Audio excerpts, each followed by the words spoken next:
Welcome to YSM news. ఈ మధ్య కాలంలో చాలా మంది స్మూతీలు, మిల్క్ షేక్లను తాగేందుకు అధిక ప్రాధాన్యతనిస్తున్నారు. వేసవి కాలంలో సహజంగానే ఈ డ్రింకులకు డిమాండ్ ఎక్కువగానే ఉంది.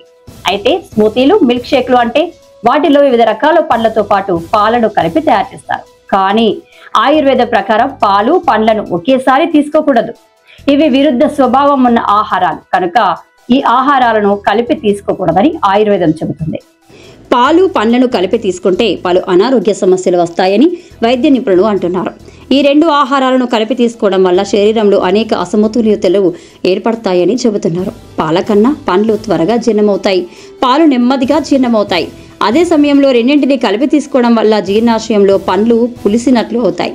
దీంతో గ్యాస్ ఏర్పడుతుంది, కడుపు ఉబ్బరం వస్తుంది, పొట్టలో అసౌకర్యం ఏర్పడుతుంది. కొన్ని రకాల పండ్లు సహజంగానే ఆమ్ల స్వభావాన్ని కలిగి ఉంటాయి. అలాంటి పండ్లను పాలతో కలిపి తీసుకుంటే జీర్ణ వ్యవస్థలో ఇంకా ఇబ్బంది కలుగుతుంది. పొట్టలో ఆమ్లాల్లో అసమతుల్యత ఏర్పడుతుంది. దీంతో ఆహారం భారంగా మారుతుంది, జీర్ణక్రియ నెమ్మదిస్తుంది, అజీర్తి ఏర్పడుతుంది, గుండెల్లో మంట వస్తుంది, పొట్టలో అసిడిటీ కూడా పెరుగుతుంది. పాలు, పండ్లలో అనేక పోషకాలు ఉంటాయన్న సంగతి తెలిసిందే. అయితే ఆ పోషకాలను శరీరం సరిగ్గా శోషించుకోవాలంటే వీటిని ఎట్టి పరిస్థితులను కలిపి తీసుకోకూడదు. పాలను, పండ్లను తీసుకునేందుకు కనీసం 2 గంటల వ్యవధి ఉండాలి. రెండింటిని కలిపి తీసుకుంటే వీటిల్లో ఉండే పోషకాలు ఒకదానికొకటి అడ్డుపడతాయి. దీంతో ఏ పోషకాలను కూడా శరీరం శోషించుకోలేదు. అలాంటప్పుడు వీటిని తీసుకొని కూడా ప్రయోజనం ఉండదు. పైగా పొట్టలో అసౌకర్యం ఏర్పడి జీర్ణ సమస్యలు వస్తాయి. అలాగే పాలు, పండ్ల మిశ్రమం ఆయుర్వేద ప్రకారం శరీరంలో ఆమ్లాన్ని పెంచుతుంది.